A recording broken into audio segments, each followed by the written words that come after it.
Kisah gadis dalam peti. Aku adalah putri raja dari ujung India yang menguasai Pulau Abinus. Ayahku menikahkanku dengan salah seorang saudara sepupuku. Tetapi pada malam perkawinan, aku diculik oleh jin ifrit bernama Jirjis bin Rahmus bin Iblis. Ia membawaku terbang dan sesaat kemudian menurunkanku di tempat ini. Lalu ia membawakan semua yang aku perlukan, seperti makanan, minuman, gula, dan lain-lain. Setiap 10 hari, jin ifrit datang untuk melewatkan malam bersamaku dan menjanjikan akan menyediakan apa saja yang kubutuhkan pada waktu siang maupun malam hari. Ia mengatakan bahwa aku hanya perlu menyentuh 2 garis yang tertulis pada kubah makam, dan ia akan berada di hadapanku sebelum aku mengangkat jari-jariku. Ia telah pergi selama 4 hari, jadi tinggal 6 hari sebelum ia akan datang lagi. Maukah engkau melewatkan waktu 5 hari bersamaku dan pergi sehari sebelum ia tiba? Baiklah, jawabku. Dengan wajah gembira, ia bangkit dan menggandengku melalui pintu melengkung menuju ke sebuah kamar mandi. Ia melepaskan pakaianku dan pakaiannya sendiri. Setelah memasuki bak mandi, kami duduk di sebuah dipan. Ia memberikan secangkir besar sari buah dan makanan kepadaku.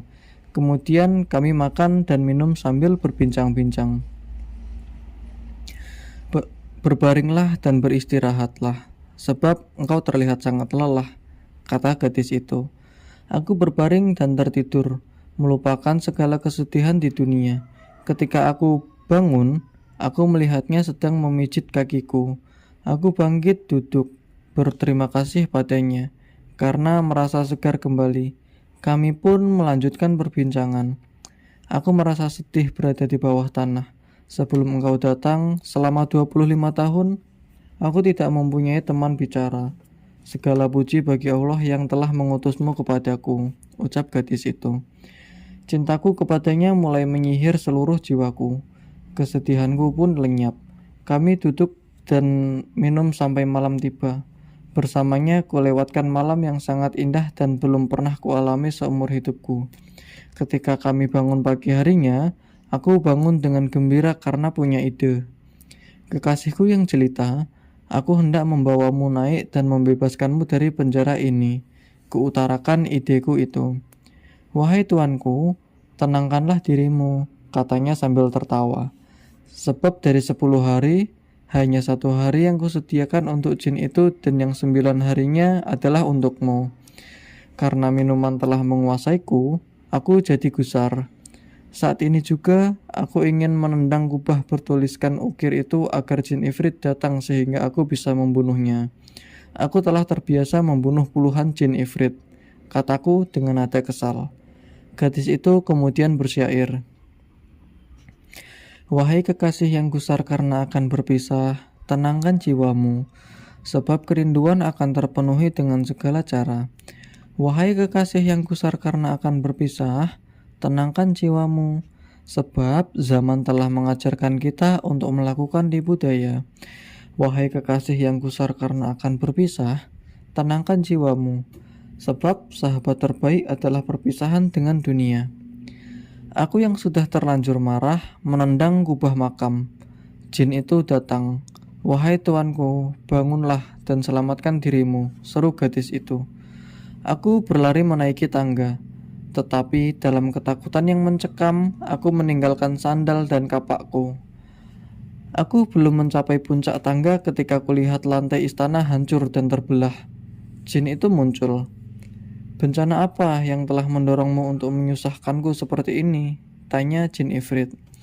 Tuanku, hari ini aku merasa sedih dan minum sedikit anggur untuk meringankan hatiku, jawab gadis itu. Lalu aku bangun untuk menenangkan diri, tetapi aku merasa pusing dan jatuh dari ambang pintu. Kau berdusta. Kamu tidak lebih dari seorang pelacur, kata jin ifrit dengan nada yang sangat keras. Ketika melihat kanan kiri, jin ifrit menemukan sandal dan kapakku. Milik siapa ini? Ini pasti kepunyaan seorang manusia. Siapakah yang datang? Bentak jin ifrit. Aku belum pernah melihatnya, jawab gadis itu. Mereka pasti menempelkannya di pakaianmu dan engkau membawanya kemari. Aku tidak akan tertipu oleh muslihat ini, hai wanita jalang. Lalu jin ifrit mencengkeram gadis itu dan menelanjanginya. Jin ifrit mengikat tangan dan kakinya pada 4 buah tiang, kemudian menyiksanya agar mau mengaku. Tidak mudah bagiku mendengar tangisannya, tetapi dengan gemetar ketakutan, aku memanjat tangga pelan-pelan sampai aku tiba di luar. Lalu aku menempatkan pintu makam itu seperti sebelumnya, dan menutupinya dengan tanah. Aku merasa amat sedih dan menyesal ketika aku memikirkan tentang gadis itu, memikirkan kecantikannya, kebaikannya, dan perilakunya yang murah hati. Bagaimana ia telah hidup tenang selama 25 tahun, lalu dengan satu malam saja aku telah menimpakan bencana kepadanya. Aku juga teringat ayah dan negeriku, serta bagaimana kehidupan telah menjadikanku sebagai penebang kayu.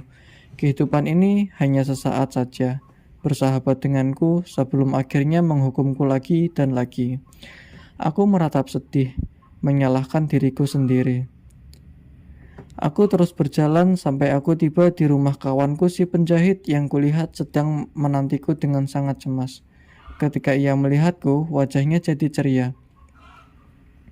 "Saudaraku, di mana engkau tidur tadi malam?" tanyanya segera. "Aku mengkhawatirkanmu. Aku bersyukur kepada Tuhan atas keselamatanmu." Aku berterima kasih kepadanya atas keprihatinannya. Kemudian aku menuju tempat istirahat, duduk memikirkan tentang peristiwa yang telah menimpaku dan menyalahkan diriku sendiri yang selalu gegabah. Jika aku tidak menendang kubah itu, tentu tak akan pernah terjadi apa-apa. Ketika aku sedang duduk terhayut oleh rasa penyesalan, kawanku si penjahit datang. "Di luar ada laki-laki asing," kata kawanku itu memberitahu. "Ia membawa kapak besi dan sandalmu. Sebelum kemari, ia membawanya kepada para penebang. Ia bertanya siapa yang memiliki sandal dan kapak itu. Katanya, ia menemukan 2 barang itu saat adzan subuh. Nah, oleh para penebang kayu dikatakan bahwa kedua benda itu adalah milikmu. Maka orang asing itu segera kemari. Kini ia sedang duduk di pintu toko. Pergi dan temui ia." Ketika aku mendengar apa yang dikatakan oleh kawanku si penjahit, aku merasa pusing dan mukaku berubah pucat. Sementara kami sedang berbicara, lantai kamarku merekah dan dari situlah muncul tamu asing yang sesungguhnya adalah jin ifrit. Ia adalah jin yang telah menyiksa gadis itu sampai hampir mati. Namun gadis itu tetap tidak mengaku. Jin menyeretku keluar dan terbang membumbung tinggi ke langit. Ketika jin ifrit mendarat, ia menendang lantai dengan kakinya, sehingga membuatnya merekah. Lalu membawaku yang dalam keadaan pingsan menembus ke dalam tanah, dan muncul bersamaku ke tengah-tengah istana di mana aku telah melewatkan malam bersama gadis itu. Di sana, kulihat si gadis telanjang dengan pinggang yang berdarah. Air mata memenuhi pelupuk matanya. Jin itu melepaskan ikatannya sambil menyelimuti tubuhnya. "Hai pelacur, bukankah pria ini kekasihmu?" tanya jin ifrit pada gadis itu.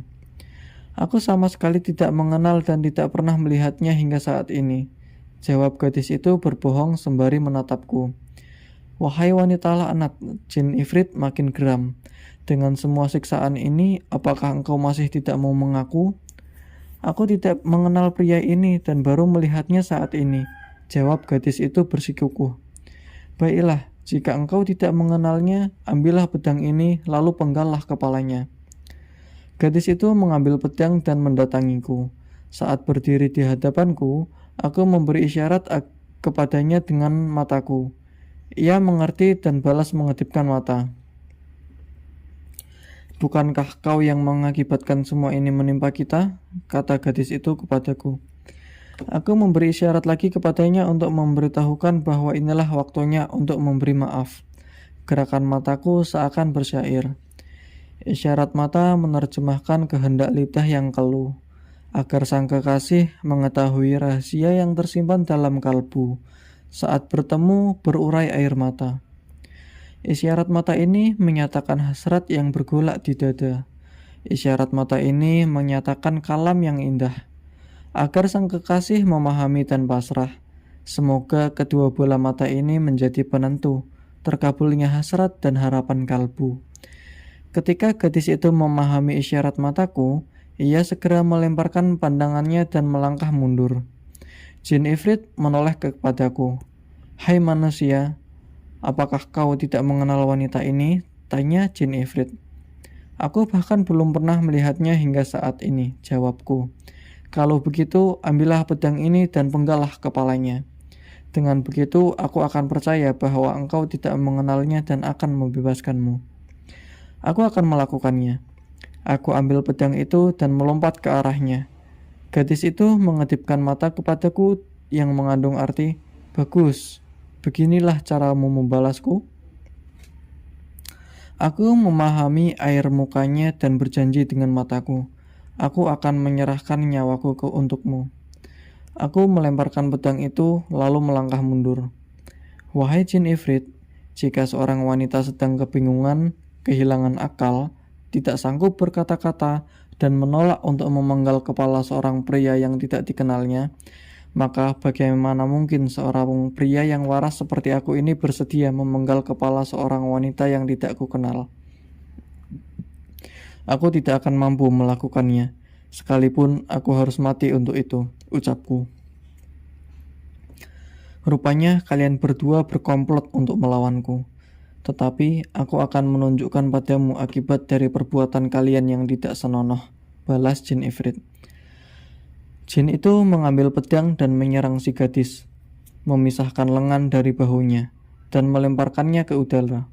Lalu ia menyerang lagi, memisahkan lengan yang lain, dan melemparkannya ke udara. Dalam keadaan sekarat, gadis itu memandangku. Dengan pandangan matanya, ia seolah mengucapkan selamat tinggal padaku. "Inilah hukuman bagi mereka yang suka menipu," kata Jin Ifrit sambil menoleh kepadaku. "Hai manusia, sudah menjadi hukum di dunia kami bahwa jika seorang istri mengkhianati suaminya, ia tidak sah lagi sebagai miliknya, dan suami itu harus membunuhnya. Aku menculik gadis ini pada malam perkawinannya ketika ia masih seorang gadis berusia 12 tahun, dan belum pernah mengenal seorang pria pun kecuali diriku. Aku biasa mendatanginya setiap 10 hari sekali dengan menyamar sebagai seorang lelaki ajenam untuk melewatkan malam bersamanya. Ketika aku merasa yakin ia telah mengkhianatiku, maka aku akan membunuhnya, sebab ia sudah tidak halal lagi bagiku. Sedangkan untukmu, meskipun aku tidak yakin engkau benar salah, aku tidak akan membiarkanmu pergi tanpa merasakan penderitaan. Katakan kepadaku, kau ingin menjadi binatang apa dengan ilmu sihirku? Apakah engkau ingin menjadi seekor anjing, keledai, atau seekor kera?" Mendengar ucapan Jin Ifrit, aku merasa yakin bahwa Jin itu akan mengampuniku. "Wahai Jin Ifrit, jika engkau mengampuniku, maka Allah akan mengampunimu, sebab aku belum pernah menyakiti hatimu." Kataku memohon, "Sungguh aku adalah orang yang teraniaya." "Jangan banyak bicara kau," bentak Jin Ifrit. "Aku tidak akan membunuhmu, tetapi aku tidak akan memaafkanmu. Aku telah menghindarkanmu dari kematian, tetapi aku akan menyihirmu." Kemudian ia merenggutku dan membawaku terbang hingga bumi terlihat bagai setitik air. Setelah mengambil segenggam debu dan mengumumkan beberapa mantra, ia menurunkanku di atas sebuah gunung. Lalu ia menaburkan debu itu ke arahku. "Jadilah seekor kera," ucapnya. Pada saat itu juga aku berubah menjadi seekor kera, dan jin itu segera meninggalkanku. Ketika menyadari bahwa aku telah menjadi seekor kera, aku meratapi nasibku. Lalu aku menuruni gunung, berjalan selama 1 bulan sampai akhirnya aku tiba di tepi laut. Ketika aku berdiri di pantai, memandang ke laut, kulihat di kejauhan sebuah kapal sedang berlayar di tengah tiupan angin yang sepoi-sepoi. Kapal itu berlayar menuju pantai. Ketika kapal itu mulai semakin mendekat, aku bersembunyi di balik bebatuan cadas. Dan saat para penumpang kapal itu lengah, Aku segera melompat ke kapal mereka. Salah seorang dari mereka rupanya melihatku. "Hai, lihatlah kera buruk rupa ini. Tangkap dan bunuh saja," kata orang itu. Teman-temannya mengiyakan. Aku melompat dan memegang lengan baju nahkoda kapal, bersikap seperti sedang memohon. Sementara air mata mulai mengalir di pipiku. Semua awak kapal terkejut dan terharu. Kera ini telah meminta pertolongan padaku dan aku memutuskan untuk memeliharanya, ucap nahkoda itu. Si nahkoda memperlakukanku dengan baik. Aku memahami apa yang dikatakannya. Aku menjalankan perintahnya meskipun aku tidak dapat menggapainya dengan baik lewat lidahku. Selama 50 hari, kapal itu berlayar di tengah angin yang bagus, sampai kami tiba di sebuah kota yang besar. Penduduknya terdiri dari ahli ilmu yang tak terbilang banyaknya. Baru saja kami memasuki pelabuhan dan melempar sauh, kami didatangi oleh utusan raja. Mereka menaiki kapal. "Wahai para penumpang kapal, raja kami mengucapkan selamat sejahtera atas kedatangan kalian dalam keadaan selamat. Baginda mengirimkan gulungan kertas ini, serta memerintahkan agar masing-masing kalian menulis sebaris kalimat di atasnya," kata utusan raja. Lalu mereka menyerahkan gulungan kertas itu. Namun aku segera merebutnya dari tangan mereka. Semua penghuni kapal berteriak marah dan berusaha menangkapku. Mereka khawatir aku akan melemparkannya ke laut atau merobek-robeknya. Tetapi aku memberi isyarat kepada mereka bahwa aku akan menulis di atasnya. "Biarkan ia menulis apa yang disukainya," tukas sang nahkoda. "Jika ia hanya mencoret-coret, aku akan mengusirnya. Tetapi jika ia menulis dengan baik, maka aku akan mengangkatnya sebagai putraku. Sebab aku belum pernah melihat seekor kera yang cerdas dan baik perilakunya." Ku ambil pena, kecelupkan ke dalam wadah tinta, dan aku menulis baris-baris dalam tulisan jenis riqah berikut ini. Zaman telah mengukir kebajikan yang telah dilakukan oleh orang-orang terhormat. Namun kebajikan yang engkau berikan kepadaku terasa bagi sejuta nikmat. Di hadapanmu tak akan ada makhluk Allah yang terlantar, sebab engkaulah pengampu terbaik di tengah kekuasaanmu yang besar. Kemudian aku menulis lagi dengan tulisan jenis solusi berikut ini. Saat aku menulis, rasanya bagi sedang mengayunkan pedang menebas waktu yang tidak berdaya dengan kedua tangan terkekang. Saat engkau menulis, jangan pikirkan sesuatu selain kebahagiaan, sebab engkau akan menyaksikannya di hari pembalasan. Aku menulis lagi dengan tulisan jenis syiqqah sebagai berikut. Saat engkau membuka tempat tinta yang berisi kekuatan dan kenikmatan, jadikanlah tintamu dermawan dan mempunyai sifat-sifat kemuliaan. Jika engkau tidak mampu melakukannya, cukuplah menulis kebaikan. Sungguh dengan begitu, hak-hak penamu telah kau sempurnakan. Setelah itu, kuserahkan gulungan kertas kepada mereka, dan mereka menerimanya kembali dengan penuh keheranan. Para utusan raja membawa gulungan kertas itu ke hadapan raja. Ketika raja melihat tulisanku, hatinya merasa senang. "Bawalah jubah kehormatan dan seekor bighal betina kepada penulis bait-bait sajak ini," titah raja. Para pengawal tersenyum. Sang raja pun menjadi murka. "Kenapa perintahku kalian tertawakan?" tanya raja. "Baginda, kami tertawa karena penulis sajak ini adalah seekor kera." "Kalau begitu, aku ingin membeli kera itu," tukas raja seraya penasaran. Raja memerintahkan utusannya untuk pergi dengan membawa bighal betina dan jubah. "Pakaikan jubah ini padanya, dudukkan ia di punggung bighal betina, dan bawalah ia kepadaku bersama pemiliknya," perintah raja. Ketika kami duduk di atas kapal, kami melihat para utusan raja tiba-tiba muncul lagi. Mereka memintaku kepada nahkoda, lalu memakaikan jubah ke tubuhku, dan setelah mendudukkanku di punggung bighal, mereka berjalan di belakangku hingga mengakibatkan timbulnya kegaduhan besar di dalam kota. Setiap orang keluar berkerumun untuk melihat kami. Ketika aku memasuki istana untuk menghadap raja, aku bersujud 3 kali. Aku pun duduk ketika raja memerintahkan untuk duduk. Orang yang hadir terkagum-kagum akan sopan santunku. terutama raja sendiri. Lalu, raja memerintahkan semua orang pergi, kecuali aku, seorang budak kecil, para kasim, dan raja sendiri. Raja memerintahkan untuk menyediakan makanan.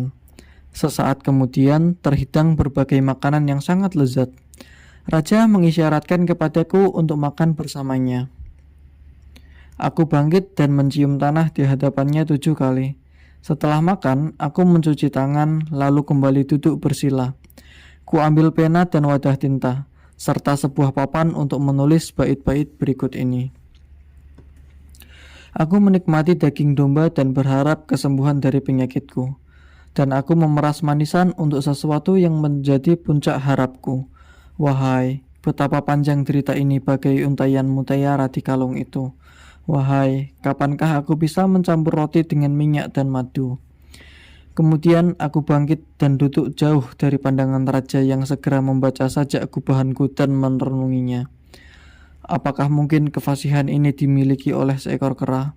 Demi Allah, ini benar-benar aneh, ucap raja penuh rasa takjub. Setelah membacanya, ia meminta sebuah papan catur. Apakah engkau bisa bermain catur? Tanya raja dengan bahasa isyarat.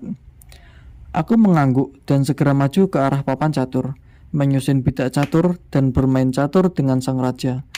Kami bermain 2 kali, dan aku selalu menang. Sang raja sangat heran atas kemampuanku. Jika seorang manusia memiliki kepandaian seperti ini, maka ia akan mengungguli semua orang di zamannya, batin raja.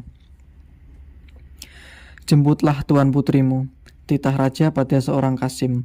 Katakanlah kepadanya bahwa ayahnya memerintahkan untuk menghadap dan melihat kera yang aneh dan menikmati pemandangan yang menakjubkan ini. Kasim itu pun menghilang dan sebentar kemudian kembali bersama putri raja. Ketika gadis itu masuk dan melihatku, ia menutupi wajahnya. Wahai ayah, sudahkah ayah kehilangan kehormatan sedemikian rupa sehingga mempertunjukkanku pada kaum pria? Tanya putri raja. Putriku, tidak ada seorang pria pun di sini kecuali budak kecil ini. Si Kasim ini yang telah mengasuhmu sejak kecil, dan ayahmu ini. Dari siapa kau sembunyikan wajahmu? Tanya raja dengan nada yang kaget. Kera ini sebenarnya adalah putra mahkota Raja Aymar, penguasa kepulauan Abinus. Ia telah disihir oleh jin ifrit yang bernama Jirjis, keturunan iblis. Jin ifrit itu telah membunuh kekasihnya, yakni putri raja Aknamus. Jadi kera ini sebenarnya adalah seorang pemuda yang cerdas dan terhormat, jawab putri raja. Raja terkejut mendengar penuturan putrinya, lalu ia menoleh ke arahku. Benarkah apa yang dikatakan oleh putriku? Tanya raja. Aku menjawab dengan anggukan. Demi Allah putriku, bagaimana engkau dapat mengetahui bahwa ia telah disihir? Wahai ayah, sejak kanak-kanak ada seorang wanita tua yang ahli ilmu sihir datang kepadaku. Ia mengajarkan ilmu sihir kepadaku, dan aku mampu menghafal 70 bab sihir. Dengan menggunakan 1 bab yang paling ringan saja, aku mampu memindahkan batu-batu di kota ini ke Gunung Qaf dan menembus samudera yang luas. Aku juga sanggup menyihir kota ini menjadi sebuah sungai dan menjadikan penduduknya sebagai ikan-ikan yang menghuni sungai itu. Wahai putriku, demi kebenaran nama Allah, selama ini engkau telah memiliki kemampuan sihir dan aku tidak pernah mengetahuinya. Engkau harus membebaskannya dari pengaruh sihir agar kau dapat menjadikannya sebagai wazirku. Apakah engkau mampu melakukannya? Dengan senang hati ayah. Lalu putri raja itu mengambil sebuah pisau dan membuat sebuah lingkaran. Rupanya pagi sudah menjelang, maka Ratu Syahrazad menghentikan ceritanya.